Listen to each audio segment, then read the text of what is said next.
student. Let me start the seventh circuit. Now in seventh circuit, derivation of seventh circuit and variation of current and voltage in seventh circuit. Earlier video I have given that one. Now this is R, C and L. We know the three one R, C and L. हमको तीन चीज मालूम है R, C and L है. Individually पहले हम लेंगे फिर जॉइंट लेंगे. ओके, तो इंडिविजुअली पहले हम ले रहे हैं. नंबर वन फर्स्ट आएगा when circuit contain only resistance. देखो number one when circuit contain only resistance.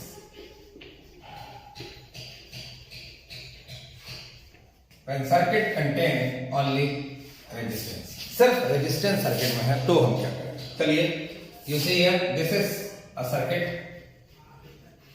contains resistance only. This is R. Alternating circuit में ये हमने बनाया इतना है. This is current V is equal to V0 sine omega t.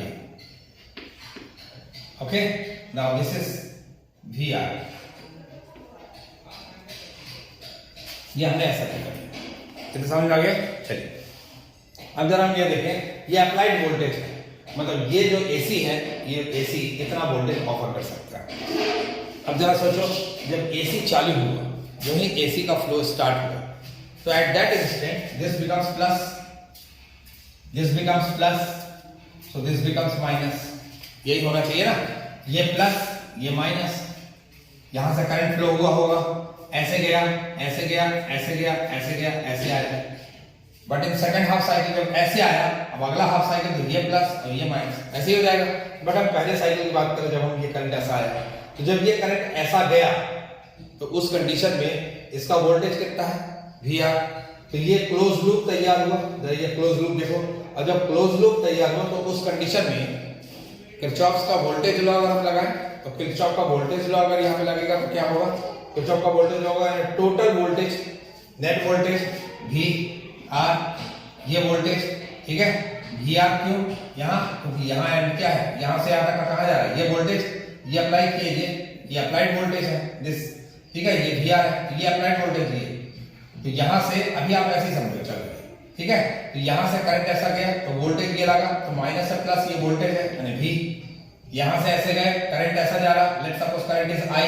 तो current अगर I यहां से जा रहा तो यहां से आ गया तो ये हो जाएगा IR. तो IR करंट का डायरेक्शन कहां से कहां है, प्लस से माइनस की तरफ, प्लस से माइनस की तरफ जाएगा. तो यहां क्या होगा, IR इज इक्वल टू क्या होगा, 0. ये होना चाहिए, ठीक है. V minus IR is equal to 0. तो therefore V is equal to IR. ये आपके पास आ गया. So I is equal to V upon R. We can write this one, ठीक. So I is equal to V कितना है, this is V0 sine omega t upon R. कितना आया, मेरी बात समझ आ गई. अब जरा आपके पास देखो, I इज इक्वल टू, आपके पास वोल्टेज ये है, करंट ये आया, I is equal to V0 sine omega t by R. अब करंट I की वैल्यू किसके ऊपर डिपेंड करेगा, इसके ऊपर, इसके ऊपर और इसके ऊपर. मेरी बात समझ आ गई. ये वोल्टेज, ये तो पीक जितना दे सकता उतना देगा. मान लो ये 220 का 311 बन सकता है, तो क्या 312 देगा, नहीं देगा. ये तो फिक्स है ना. V0 इसका फिक्स है. रेजिस्टेंस जो ये लगा ये भी तो फिक्स है, ये कांस्टेंट. हम रेजिस्टेंस को बदल लिया है, बदल साइन ओमेगा, यानी साइन ओमेगा टी के बदलने से ये बदलेगा. साइन ओमेगा टी के बदलो, साइन ओमेगा टी का maximum value, for maximum value of sine omega T, for maximum value of sine omega T is equal to plus minus 1. यही होगा मैक्सिमम वैल्यू. तो अगर ये 1 हो गया तो I बिकम्स, तो in this situation I can be written as I0. अगर जब समय ये मैक्सिमम होगा तो करंट I डिपेंड कर रहा है उसके ऊपर, यानी I की वैल्यू क्या होगी, maximum. Let I is equal to I0, that is called peak value. इतना के सामने, तो मुझे यहाँ पे अगर 1 लिख दिया तो मुझे यहाँ क्या लिखना पड़ेगा, I0 is equal to V0 upon R. मेरी बात समझ आ गया भाई. इसको 1 लिख दिया, जब इसको 1 ले दोगे मैक्सिमम हो जाएगा, तो इसकी वैल्यू भी मैक्सिमम करो, दैट इज I0. जब I0 is equal to V0 by R, मतलब V0 बाय R की जगह मैं क्या लिख दूं, I0, that means I is equal to I0 sin omega t. मतलब वोल्टेज एंड करंट का फेज देखो, अगर ये ओमेगा टी दे रहा तो ये भी क्या दे रहा ओमेगा टी, क्या कोई चेंज है? नहीं। मतलब रेजिस्टेंस ऑफर करता है लेकिन वोल्टेज एंड करंट को वो वेरीज नहीं कर पाता, वोल्टेज एंड करंट को वो बदल नहीं सकता, वो वोल्टेज एंड करंट जैसा है वैसा ही रख रहा है। मतलब इसके अंदर इतनी ताकत नहीं है कि वो करंट और वोल्टेज को बदल दे। That means what will be the phase difference between voltage and current? Phase difference between voltage and current कितना आ गया phase difference? This and this both are in same phase is equal to what? 0। इसके बीच का phase difference कितना आ गया? 0। चलिए तो फेजर डायग्राम, तो फेजर डायग्राम हम देख लेते हैं। तो फेजर डायग्राम, तो now you see here this is graph, this is voltage and current, voltage and current दोनों ले रहे हैं, 0 टाइम t इतना ले, ठीक। लेट सपोज करो दिस इज द वोल्टेज, ये वोल्टेज का है, let this is the graph of voltage, suppose करो वोल्टेज का ये है, this is the peak value V0, this is the peak value V0, ठीक है। So voltage and current both are in same phase, दोनों same phase में है। ये भी जितने टाइम पर V0 टॉप होगा, जितने टाइम पर ये जाएगा उतने टाइम पर सॉरी करंट भी पीक पे चला,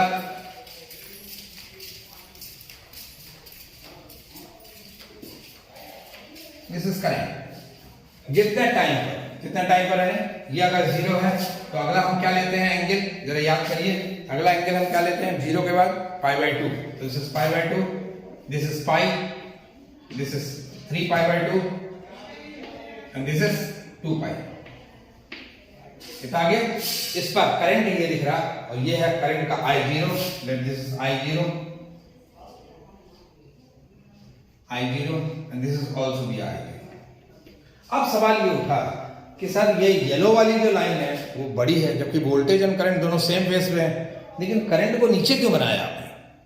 इसका रीजन भाई, जब करंट जाता है सर्किट में, तो करंट जब सर्किट में जाता है तो उस कंडीशन में आप जानते हो V is equal to I R और I is equal to V upon R, यानी करंट वेरीज करता है, डिपेंड करता है किसका, करंट का वैल्यू जो होता है वो वोल्टेज का 1/R फैक्टर होता है।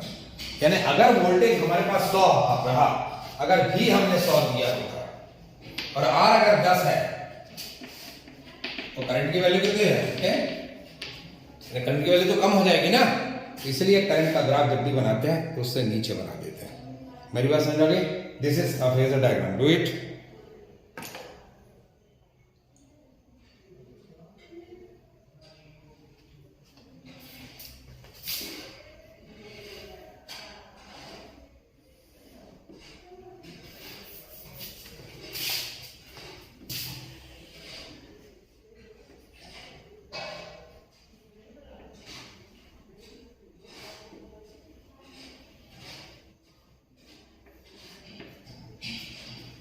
Both are in same phase, ठीक। चलिए पहली चीज हो गई। सेकंड आएगा when circuit contain only capacitor.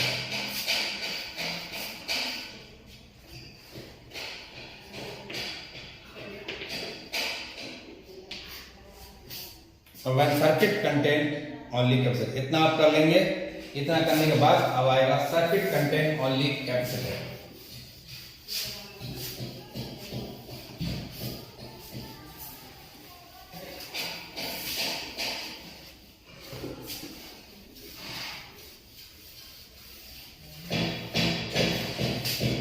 तो सर्किट में सिर्फ कैपेसिटर है,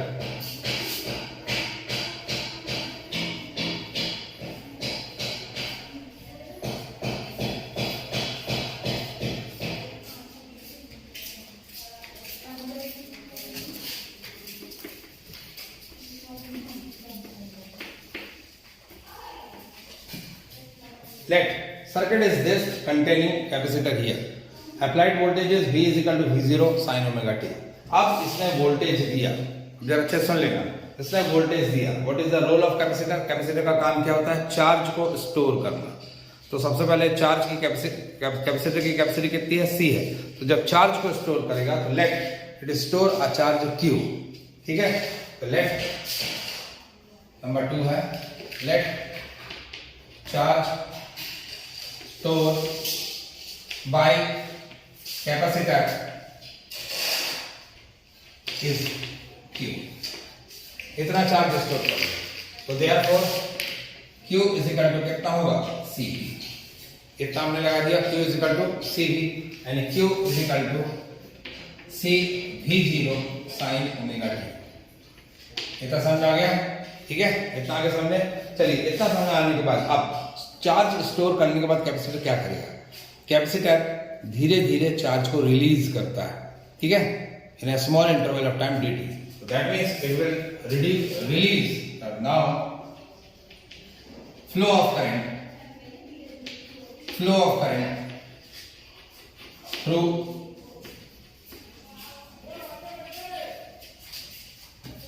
capacitor.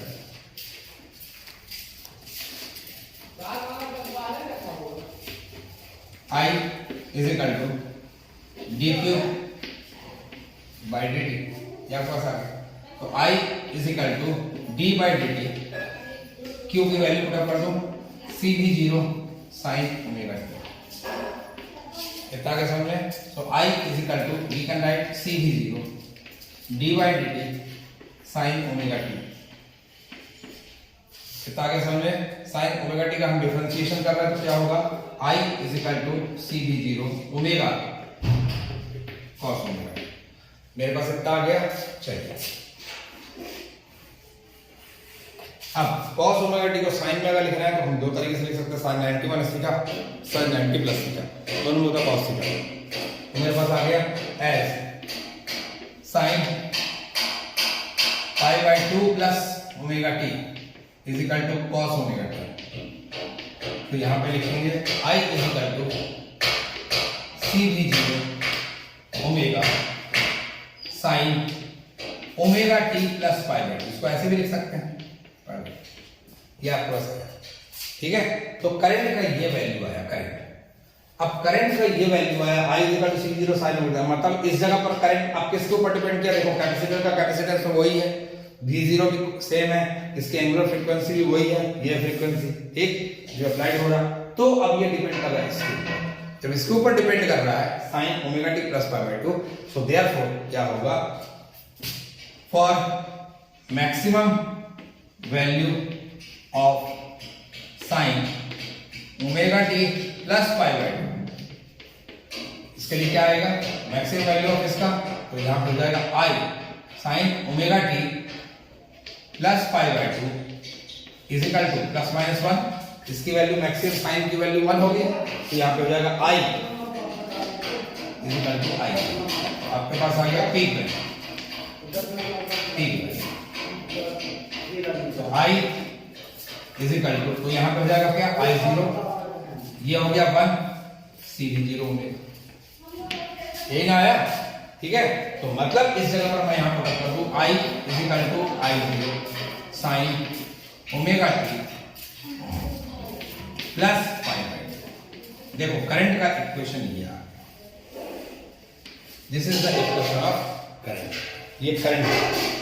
तो वोल्टेज कितना अप्लाई किया था? वो वोल्टेज अप्लाई किया था V is equal to V0 sine omega t. और करंट कितना है? दोनों के फेज को देखो, दोनों के फेज में डिफरेंस है, ये और ये आगे लिख रहा है लीडिंग फेज प्लस में है ओमेगा टी, फेज अलग अलग है. तो अब आएगा फेज डिफरेंस. यहां पे लिखोगे phase difference, phase difference between current and voltage. चलिए, phase difference between current and voltage हम देख रहे हैं. तो क्या होगा? यहाँ पे ये ज्यादा है, यहाँ पे क्या हो जाएगा? Is equal to and del phi phi is equal to omega t plus pi by 2 minus omega t and del phi is equal to कितना? Pi by 2. This is called its phase difference. इसका phase difference है। इतना समझ आ गया? इसको कर लीजिए आप फटाफट, फिर आगे देखते हैं। इसको आप उतार लेंगे यहां तक, इसको उतार लेने के बाद फिर आगे।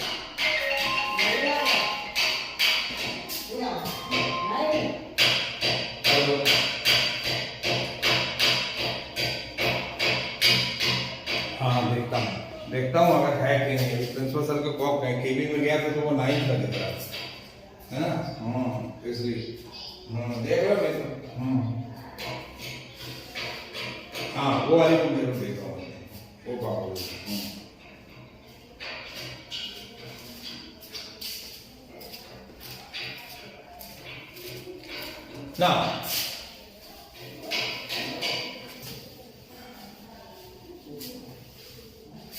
Now after this, इसके बाद अब जब देखो करंट का वैल्यू क्या है, I is 0 is equal to 0। यहाँ पे आ गया value off peak value of current. यहाँ पे हम लिखेंगे peak value of current. Yes, now next is peak value of current. यहाँ पे आएगा peak value of current.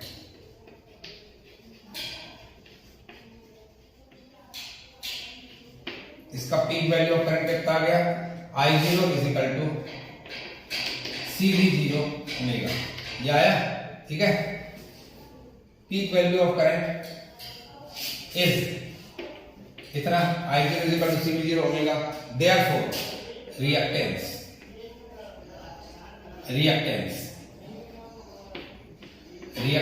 in capacitive circuit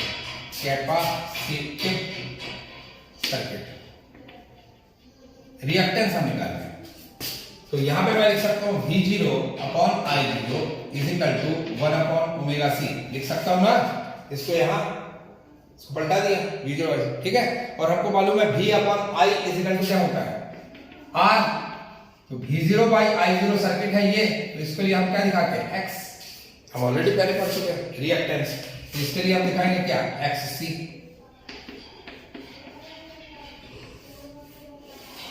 XC is equal to 1 upon omega C और XC is equal to 1 upon 2 pi nu C। ये भी कर लीजिए।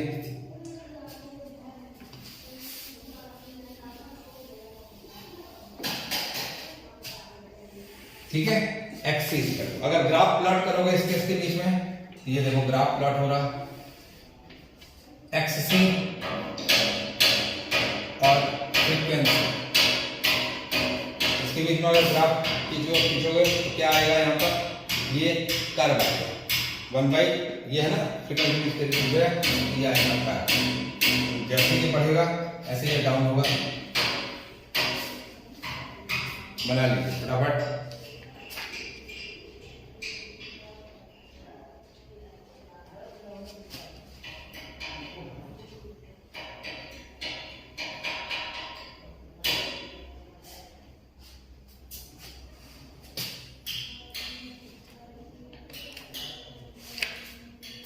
Okay, चलिए यहां तक आपके पास हो गया X is equal to 1 upon 2 pi nu C, इतना आ गया। अब आता है फेजर डायग्राम। चलिए फेजर डायग्राम अब हम देख लें। फेजर डायग्राम,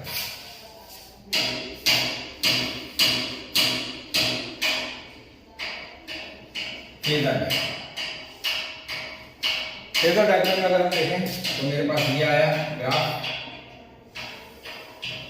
ठीक है। ये वोल्टेज,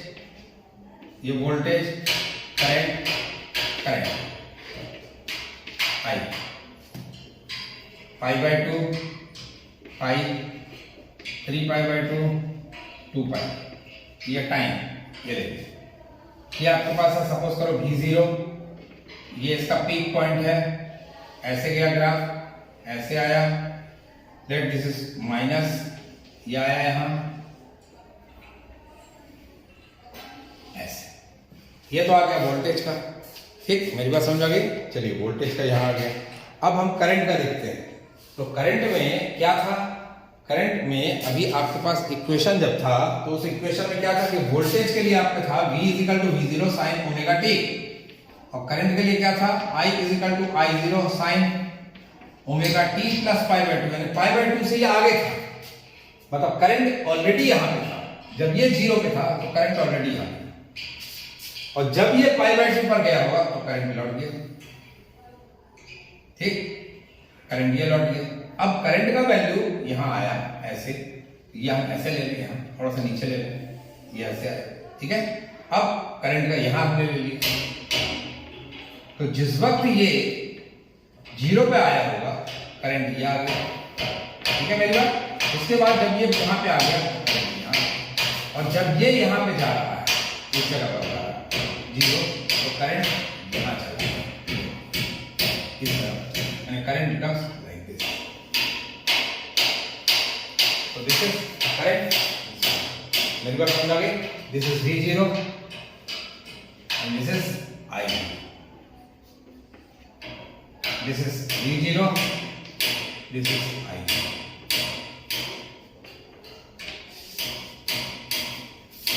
ठीक है, अब अगर हम देखा जाए तो अगर मैं वोल्टेज को ऐसे ले रहा हूं, दिस इज वोल्टेज अगर मैं ले रहा हूं, या करंट को मैं ऐसे ले रहा हूं, तो अगर मैं करंट को ऐसे दिखा दूं कि करंट ऐसे, क्योंकि करंट लीड कर रहा है, करंट को अगर मैं ऐसे दिखा दूं, दिस इज करंट, तो वोल्टेज कितना एंगल से पीछे था, करंट आगे था वोल्टेज से पाई बाय 2 से, उल्टा पकड़ो, वोल्टेज पीछे था करंट से पाई बाय 2 से,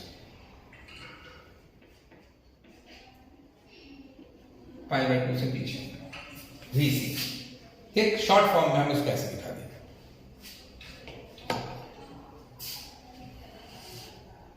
ये तो समझ आ गया?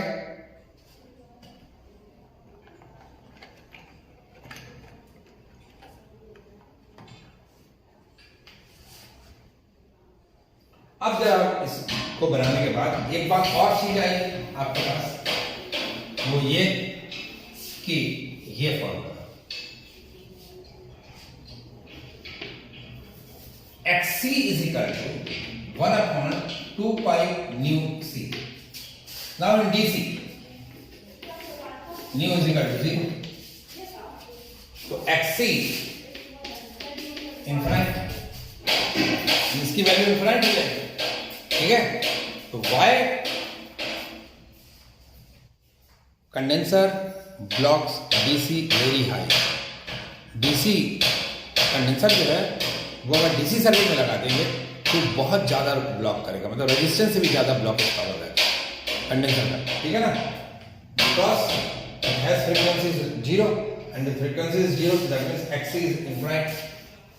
ठीक है, while in AC that is XC is equal to 1/2 pi nu C, यानी न्यू की वैल्यू अगर 5 है, अगर न्यू की वैल्यू कुछ भी है 5 है तो 1/5 है, यानी रेशो में है, मतलब इसकी वैल्यू कम हो गई, तो दैट मींस क्या हो गया कि इन DC circuit condenser block more rather than AC।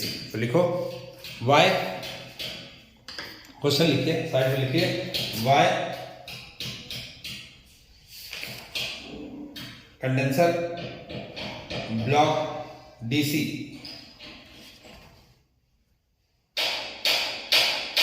Y condenser block DC more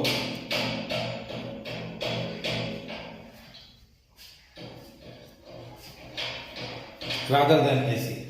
It is because, yes, ये कर लीजिए। ठीक है, चलिए, थैंक यू वेरी मच। आज के लिए ये हो गया काफी।